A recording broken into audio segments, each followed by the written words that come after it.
Peter just got his new suit, as he and Harry still find their footing as heroes. Uncle Ben and Jonah discovered Pete's secret, but now that the ultimate holidays are here, how's the Parker family handling things? Welcome to the Comicstorian Complete Story series, where we take trade paperbacks and single issues and we break them down into digestible bites to help you understand. Then we read them dramatically back to you. All alterations to the panel's text and images are to prevent copyright problems, and all art is owned by its respective companies. If you enjoy these stories, be sure to support the industry and go check them out at your local comic shop. Today, we are continuing Ultimate Spider-Man by Jonathan Hickman with issues 12 and 13. I hope you enjoy. New York City, December. Snow falls from a dark sky for a city lit by the joy of Christmas. The doorbell rings at the Parker residence, and Richard Parker opens the door to find Uncle Ben and Jonah waiting for him. "Hey kiddo, hope we're not late," Ben says with a smile. Richard motions them inside, and Jonah is shocked to find everyone wearing a Christmas sweater. Ben nudges him. "Just like I said, Christmas sweaters are a requirement for friends and family," Ben whispers to him. But Jonah reaches up and adjusts the Santa hat that he is wearing. "Enough! I'm wearing the hat. This is about as friendly as I get," he whispers back. Ben looks around the full apartment, shocked to see everyone. Richard nods and motions to Great Aunt Anna, who comes every year, but he points to Aunt Gail, who his mom hasn't spoken to in years. "So, that's a good thing, right?" Ben asks. Richard shrugs and smiles. "I don't know, Uncle Ben. I'm just a poor, simple teenager. Way out of my depth when it comes to things like complex adult situations," Richard says. Suddenly, there's a commotion from the kitchen. "Mom, please don't touch anything! I've got it under control!" MJ shouts. Richard motions towards the kitchen. "Speaking of, Grandma's back from one of her trips," he says. Jonah seems confused. "Grandma?" he whispers. "Madeline Watson, world traveler, 3-time widow, occasional mother," Ben whispers back at him. In the kitchen, Madeline stands next to her daughter and motions to the several plates of food on the counter. "I'm just saying, Mary Jane, this is a lot, but if you don't want my help," she says with a shrug. But Mary Jane just waves her off, though she admits that she might have overdone it with the amount of food that they have. But May is tugging on her sweater. "Hey Mom, can I play games on your phone?" she asks. MJ nods and hands over the device. "Just let me know if someone calls, all right?" Mary Jane says as she sighs and stands. "I meant it's a lot of work for someone who doesn't cook." "Won't cook, can't cook, whichever it is," Madeline says. But MJ shakes her head, explaining that the food is catered and she just has to heat it up. While the two continue to talk in the kitchen, Madeline's eyes wander to where Uncle Ben and Jonah are talking. "How's Ben Parker doing? After everything that's happened, is he seeing anyone?" she asks. MJ is shocked at her mother, but Madeline shrugs and explains that everyone moves on in time. Meanwhile, May is playing on the phone and getting frustrated. Aunt Gail is suddenly over her shoulder, asking if the little girl remembers her. "Yeah, your mom's sister. I've seen lots of pictures," May tells her. "But you don't actually remember me, do you?" Gail points out. But MJ is there, reminding her sister that she hasn't shown up since May was 2. "So don't act like it's on her that she doesn't remember you," MJ says. The two women step away from May, who continues to play her game, and MJ asks her sister why she finally came to a family gathering.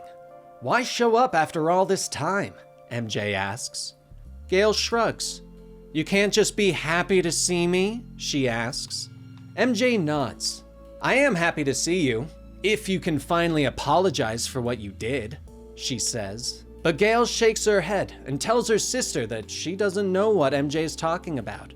"Oh, you don't know? You don't think telling me that I was wasting my life because I married the wrong guy, and then saying that having kids was making all of those mistakes permanent isn't something you need to apologize for?" MJ demands, raising her voice in anger and gaining everyone's attention. Gail pauses for a moment. "I just thought you could do better," she says softly. The party continues on, with Ben talking to Aunt Anna and Madeline. "I hope those two can work things out," he says as he motions to the girls. Anna nods sadly. "Me too, because she needs it. Gail's getting divorced," Anna admits, explaining that Gail hasn't told many people. "Oof, divorce, never fun," Madeline admits, looking to her daughters. In the kitchen, MJ is venting to Peter, who is nodding along with everything that she says. MJ keeps talking, not even waiting for Peter to offer any words of encouragement or understanding. Finally, after venting, MJ nods her head. "I don't want it to be this way. I have to hope for something better, right?"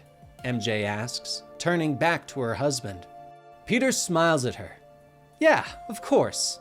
Thanks, you're the best," she tells him as she hugs him and kisses him on the cheek. She heads back out into the living room and grabs Gail by the hand, leading her to the kitchen. "I want to be clear about something. I love you, but this nonsense between us has to stop. I want it to stop, but you have to meet me halfway," MJ says, asking why Gail finally showed up after all these years. Gail sighs and looks away. "I found out Douglas was having an affair.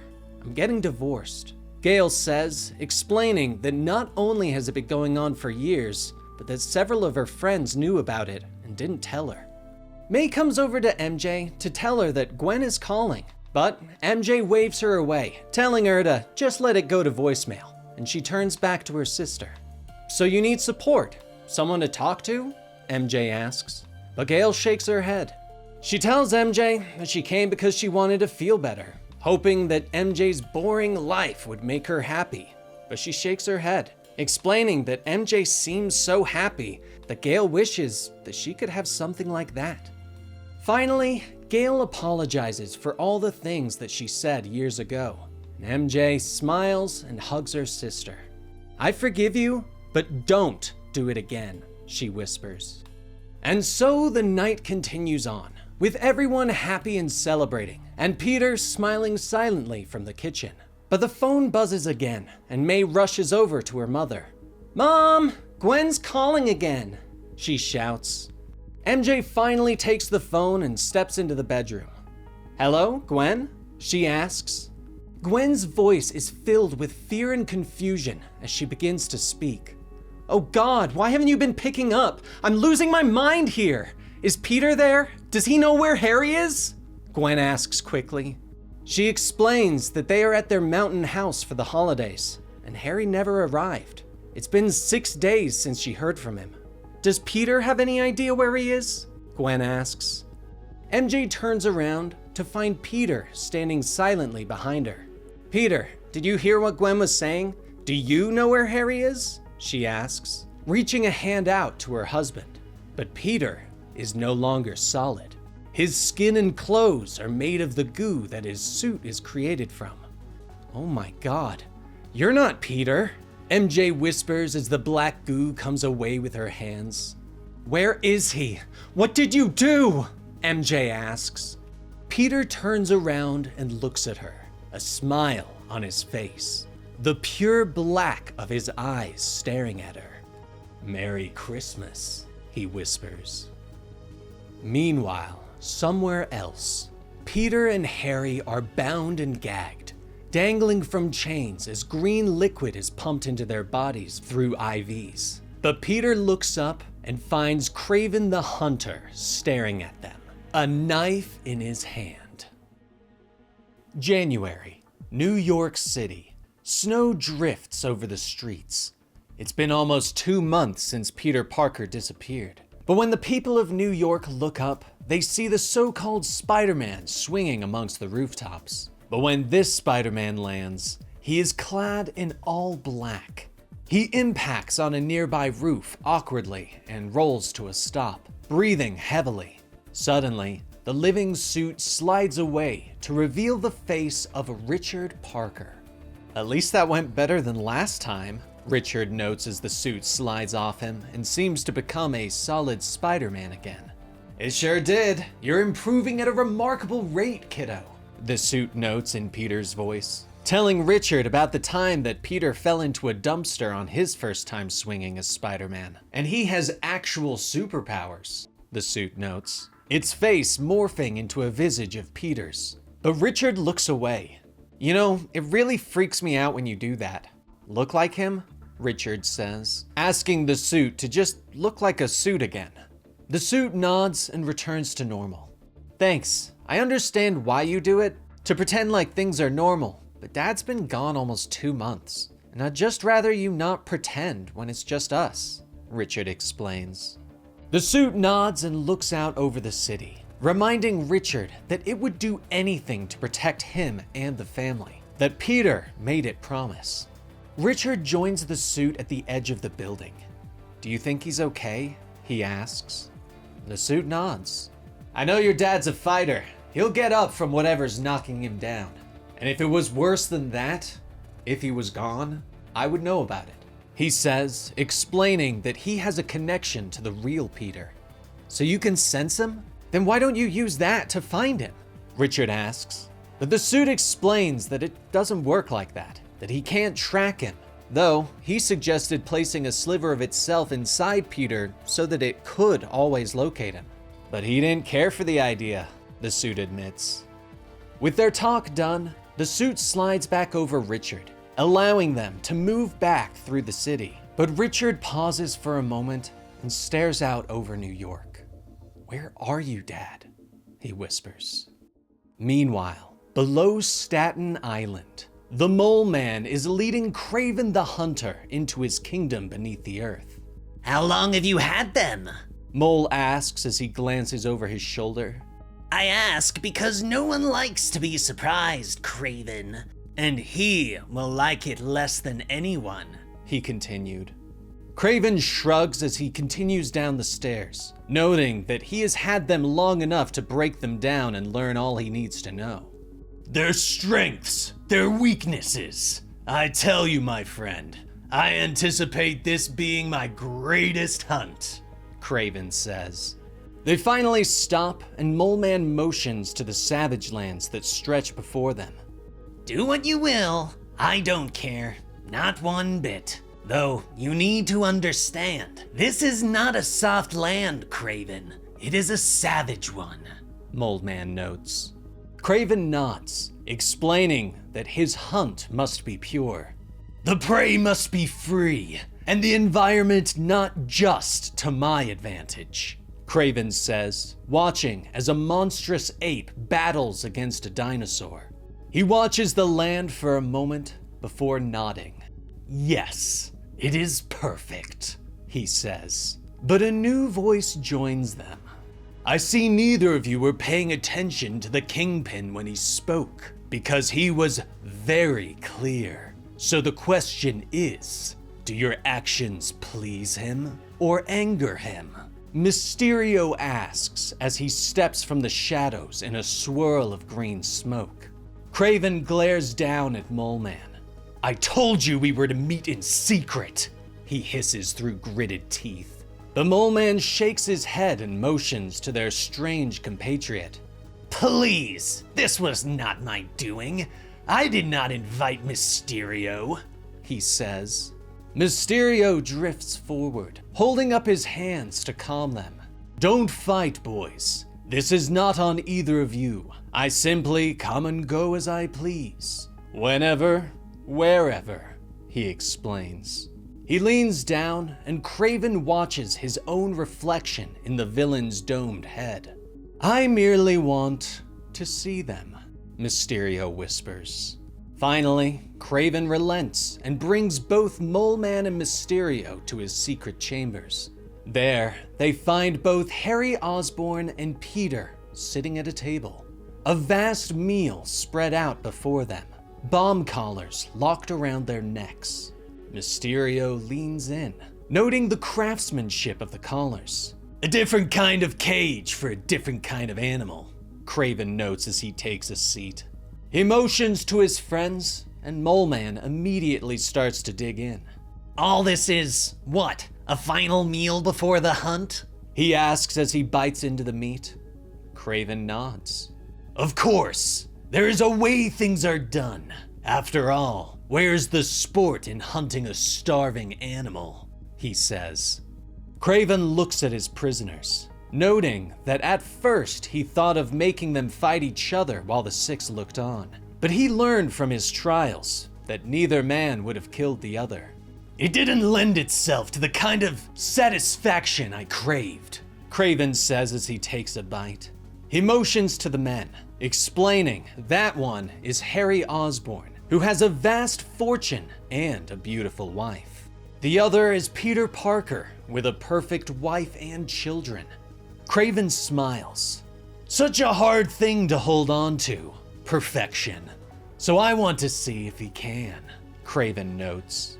Craven looks at them both, explaining that he will hunt them, and if they die, so do their families.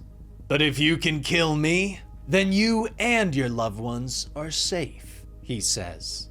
Mole Man looks up from his meal. And are we to assume that the great Craven the Hunter will hunt two of Kingpin's greatest enemies alone? He asks. Craven looks at him and nods. I will, he says. Mole Man smiles. Then you can have my jungle, but only if you entertain me. Of course, all of this depends on if the hunted chooses to play along, Mole Man notes. Harry looks to Peter, who hasn't looked up from the table.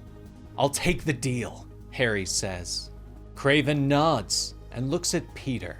And you, Peter? You've said nothing. Don't you have anything to say? Craven asks. Peter finally looks up, determination in his eyes. Words are not needed.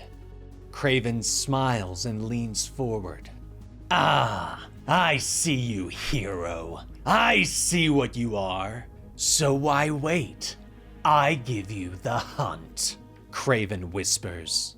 He presses a button beneath the table, and the floor suddenly drops out from beneath Peter and Harry, sending them tumbling down into the savage lands below.